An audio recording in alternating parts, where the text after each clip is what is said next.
Okay, what's up? What's up, everybody? It's Maisha Edmond, licensed cosmetologist in the state of New York. I am also your very most favorite trichology mentor and trichology strategist, business strategist. I'm super excited to be here with you. I hope everything is well. A little bit of housekeeping. I am live on TikTok, okay, as my daughter says, or is it, or is it? Whatever. I'm live. I'm also live on Instagram, Trichology 911, Trichology underscore 911. I'm also live on Facebook, Maisha Edmond, and I'm live on YouTube. I'm all the lives. I am all the way live. Okay. Super excited to be here. Just wanted to talk to my trichologists and maybe somebody else. Who knows? We don't know. But yeah, I'm like super excited because today is just like a brand new day for you to really get your stuff together. Okay. And we are here to get our stuff together. If you hear a little clicking in the background, I'm in my basement and I'm also doing laundry. Okay. So there's that. So the dryer is working. Okay. So I really wanted to just come in here and just kind of talk to you a little bit about your leading. Your leading. So my topic is stop proving that you're needed, right? And start leading like you are. Okay, because this might hurt us a little bit, especially as trichologists. I'm currently running the group mentorship 2025 boot camp, and we have conversations like this, especially on our live nights. So I want to encourage you to stop proving that you're needed and start leading like you are. Okay.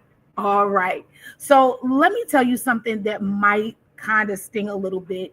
And I have a few camera situations going on here. So and I have notes. Okay. But I want to say something that might sting a little bit. Most trichologists and others are exhausted, not because the work is hard. Okay, it's not because the work is hard, but it's because they're still trying to prove that they deserve to do it. Okay, well, I wrote that down so I could read it again. Most trichologists and others are exhausted, and not because the work is hard. You were built for the work. You know what you're doing. You know what you're saying. You you've done all the tests. You've done all the experiments. You've done all the things, right? You have all the experience. It's not because the work is hard. It's because you're still trying to prove that you deserve to do it. You're still trying to prove why you should be a trichologist or why you should stand in the space that you are, that you're in, why you deserve to be there. And, it's almost like you're trying to prove to yourself, right, why you should be there. And so we say we want freedom as trichologists. We say we want freedom and we want leadership, but deep down, we still crave validation. I'm just talking. I'm gonna just talk to the trichologist today. And you know what I'm saying? If it hits you, then it hits you, right? Move your foot. But we are still craving validation. We still need somebody to say, you're doing a good job. And that mindset is the invisible wall between being needed and being known. Okay? It's the invisible wall between being needed and being known. So today I'm not here to talk to you about products and courses and systems and mentorships and all that other stuff. I'm here to talk to you about emotional permission. Emotional permission and what it really takes to stop proving and start leading. Because I can't tell you how many times I tell mentees and just groups of trichologists and even like one-on-one, like, you that girl, you her. You have all of the experience. You have all the things that you need to really show up.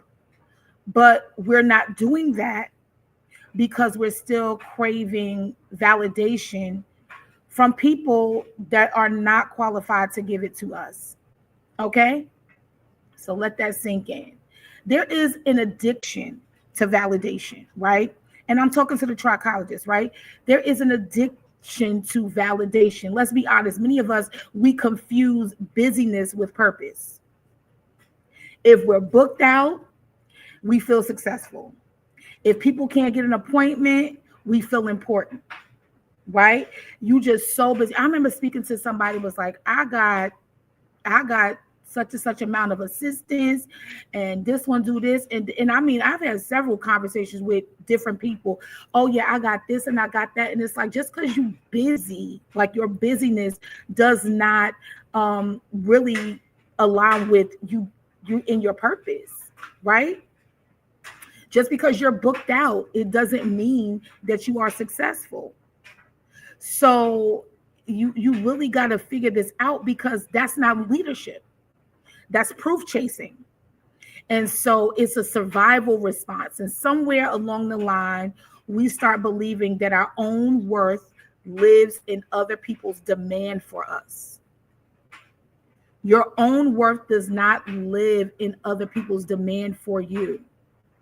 Because you could have 3 smooth clients, right? And really be doing the thing, right? And then you could have 300 clients and be worn out and, oh, I have to open my books for January and I'm just so tired. And it's like you still feel empty. So I want you to ask yourself, if your chair was empty, and I wrote this down, if your chair was empty for 30 days, would you still believe that you were valuable? If not, then it is time to build what your confidence stands on. Okay? And I want you to reflect on this. Validation is rented and ownership is earned. Validation is rented and ownership is earned. When you need the validation from others, it's rented. You can make them mad tomorrow, and then you're not that girl. You not her, right?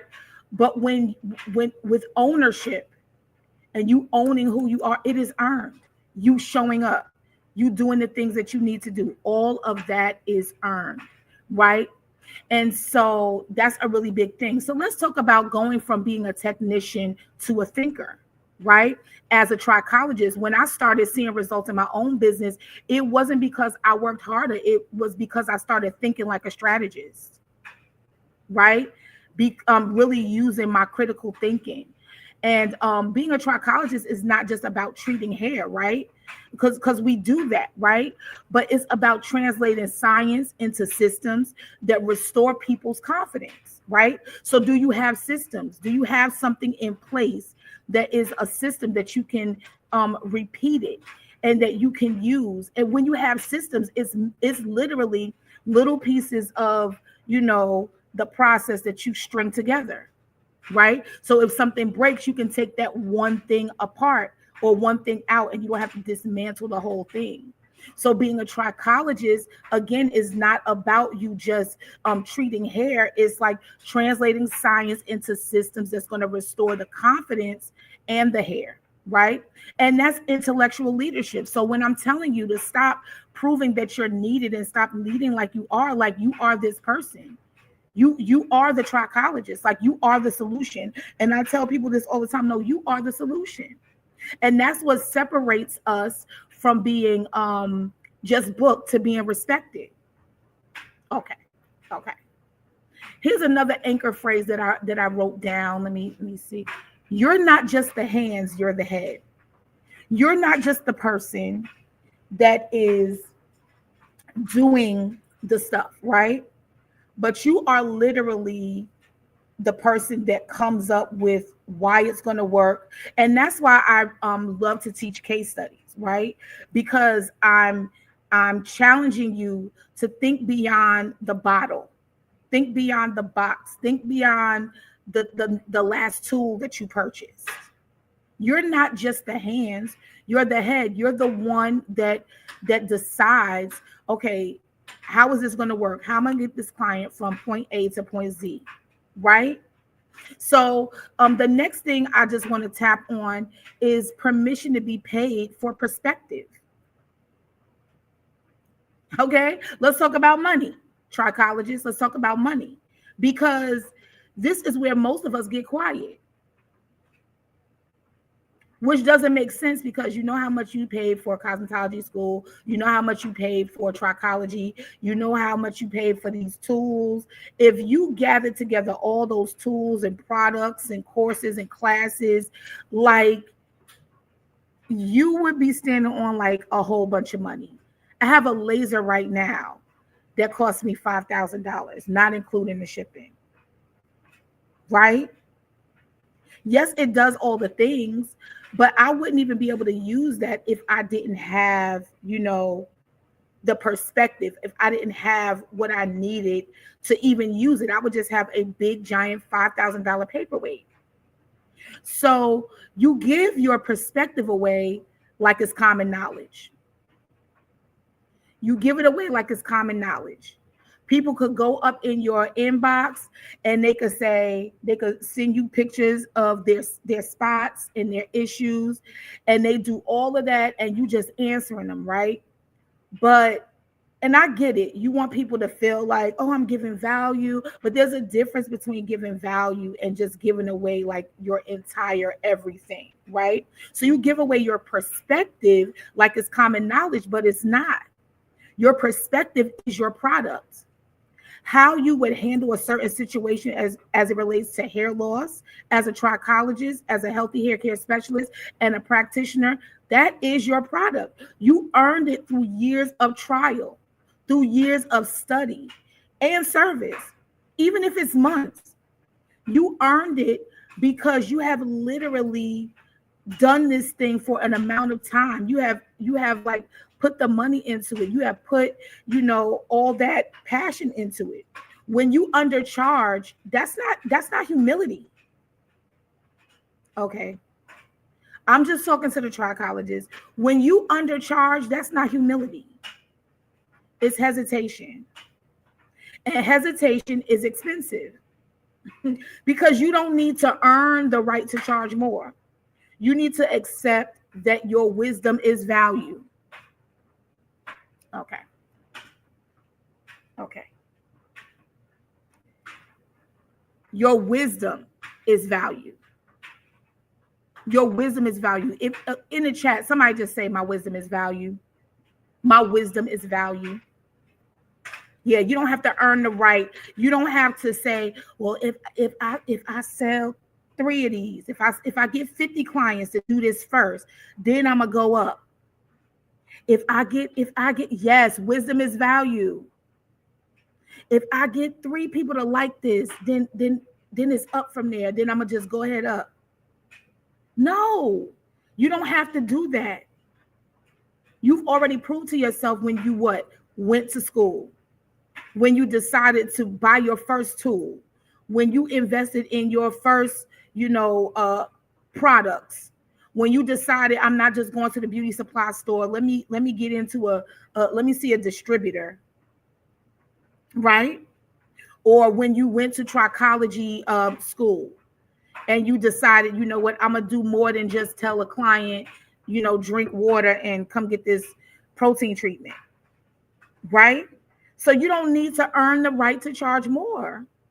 You have to accept that your wisdom is value. It's value. And if you stop charging for your time, no, if you stopped, I wrote this down. If you stop charging for your time and start charging for transformation, how would your business look?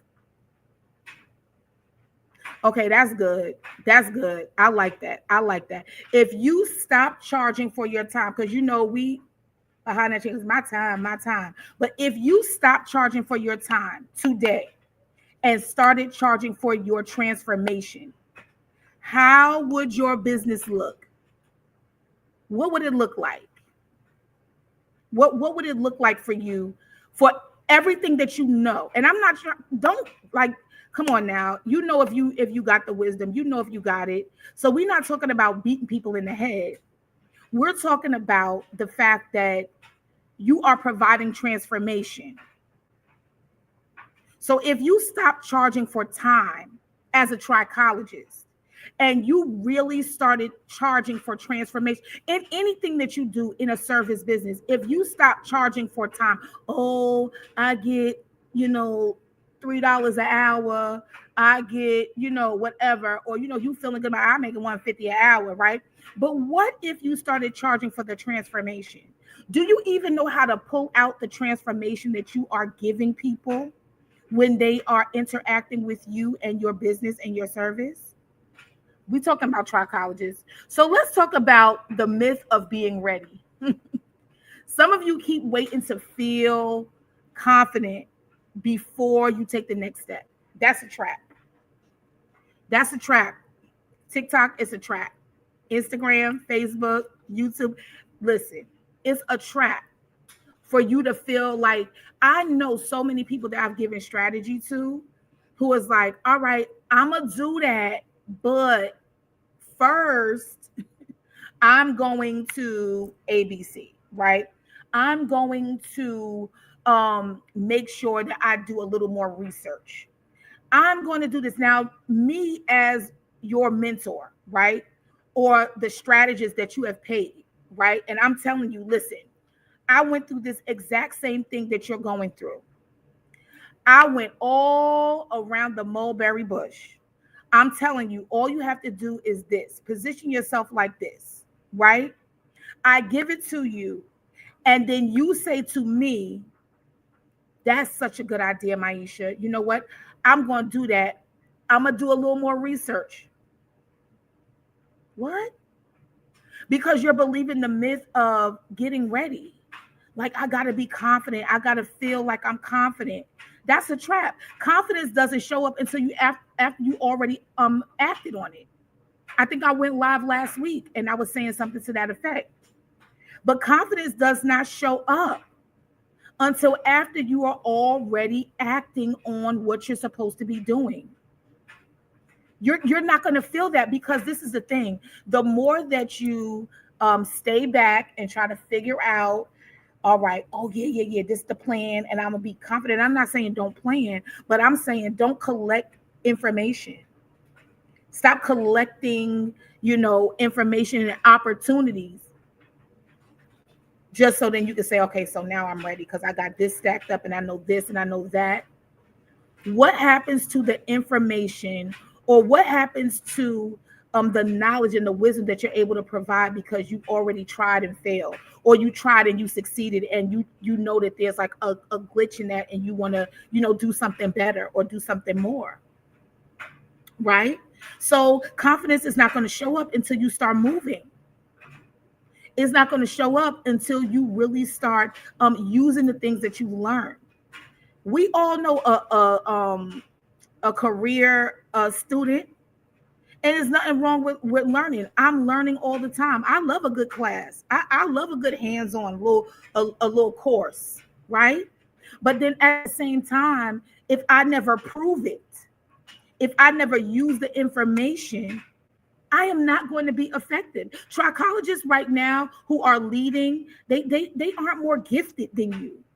They're more decisive than you. Okay, see, now y'all want me to preach. They're more decisive than you. They have made a decision. What did I say the last time? The decision is killing all other options. You have to kill all other options. They are not better than you. They are not greater than you. They started though. They started. So we sitting here and we're playing these games with ourselves, right? And if you a church girly, then you're going to convince yourself that the Lord just didn't really want me to do that right now. And the Lord didn't open up the way right now. He didn't say it right now. I didn't get the confirmation. But that's not what it is. People are not more gifted than you. They're making decisions. While you still hemming and hawing, they're making decisions. They didn't wait to feel ready. They built it while they were afraid. And I know that's very cliche, right? Do it afraid, do it scared, and all that other stuff. But it's true. How long have you said you were going to do ABC and you've done nothing? How long has it been that you, oh girl, I'm gonna do this, and you meet somebody else and they inspire you, and you meet somebody else and they inspire you, and then you inbox this one and they give you the game and they give it to you for free. Oh my God, thank you so much for just telling me that. And now I'm gonna just go and do it, and I'm gonna go and use it. And I'm just so excited. You do all of that and you still do nothing. Why? Because you have a problem with decision making. It's not that you're not gifted, it's not that you're not anointed, it's not that you're not in the right position, it's that you won't make a decision. And what kind of decisions do we make? Because it's bigger than, oh, do I decide to just go and get me a chair outside and whatever, or do I decide to go live or whatever? Sometimes the decision is, okay, do I want to be broke? What does legacy look like for me? I didn't have legacy. I'm not from legacy, but I have children, or I have a child. And you're waiting for what? I remember years ago, I had wrote this letter to my kids. This was just bonkers. Just go with me, child. I wrote this letter to my kids, and I was like, it was just so sad. Child got me a little notebook, and I was writing down all the reasons why I didn't make it.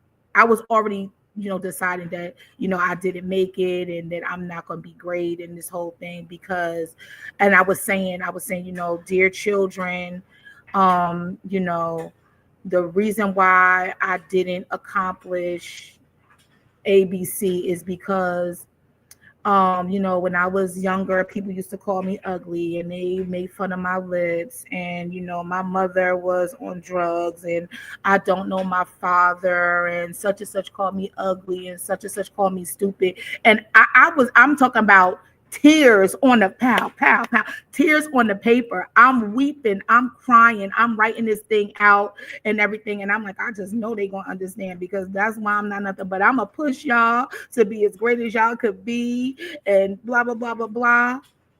And I tucked that thing away and I was weeping and crying. I tucked it in my little top drawer. And I think a few years later, I dug that thing out. And child, I read it and it was the dumbest thing I ever wrote in my life. Okay. It was stupid because what I found out was I could tell them, oh, you can make it. You can do it. Go on without me. Just go on. Just go on. But at the end of the day, if I did not make a decision to do things like me writing this sad letter is not going to help them. You know what, I'm going to go because mommy, she really wanted to do it, but she was just ugly. She wanted to do it, but people said she was dumb. Crazy, right? I found that thing. I got myself together. I ripped it up because I was like, okay, that's a little bit slow. That's crazy, right? And I started to do things. I started to change my perspective. I made decisions. That was a little sidebar. But anyway, you don't need more time. You don't need more time. Stop waiting on the perfect timing. The truth is, you've been ready.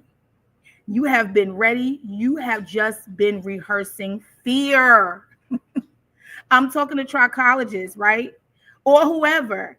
Stop proving that you're needed and start leading like you are. You do not need more time. Stop perfecting. Stop trying to wait on the perfect time. The truth is, you have been ready.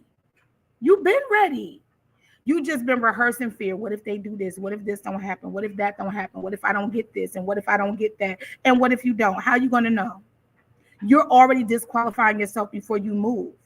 You don't need more time. You need more truth. And the truth is that you playing. And I already know that I got some friends on here that's like, I ain't going to let nobody play in my face. I'm not going to let people play with me, but you playing with you. And we can't have that. So let's go from helper to authority, right? Because let me get off your neck. This is the last thing I'm going to say. Let's go from helper to authority. We were trained to serve, right? And that's beautiful, right? But leadership isn't about serving everyone. It's about guiding the right ones, right? If you are a trichologist and you are helping clients and you kind of like guiding them from this this thing with their hair loss and their lifestyle and all that other stuff, right? Then you're guiding them, right? In anything that you're doing, right? It's not just about serving everyone, right? You got to have you're going to niche down, right? You've mastered being helpful, right? You've mastered being helpful. What does that look like? People in your inbox, they hitting you up in the, on the phone, and they texting you, right? And they just, hey, what's going on? And listen, I've been experiencing some shedding and da da da da da, right? And you have mastered being like, oh girl, that's all. Send me over your blood work, child. Let me see. Send me some pictures. Oh girl, that ain't nothing. Go down to the Walmart and get you go to the beauty supply store and get you a blah blah blah, whatever like that, right? And it's like, you okay, but you have mastered being helpful. You have. But now it's time to be to master being heard. What are you saying? What is your positioning? You're not stepping away from service. You're stepping into stewardship. How are you stewarding this influence that you have? Everybody got influence. Everybody has influence. Your voice carries weight. Your systems as a trichologist carries healing, but people can't follow what you keep hiding. Okay, I'm done. People cannot follow what you keep hiding. You don't create all this stuff. You see somebody else come up, I made that. Look right here. Now we got to look through your notebook, and we got to look at all these different things because you created something that you ain't put out. And then you look and you're like, well, she ain't doing it right, because if I was her, I would have, but you're not her. You didn't make a decision. People cannot follow what you keep hiding. So you've already earned the right to lead. You just haven't given yourself permission to act like it. So tonight, I want you to sit with one question. Where have I been proving instead of leading? Wherever you are right now, you are a leader. If you could do it this morning, it's fine.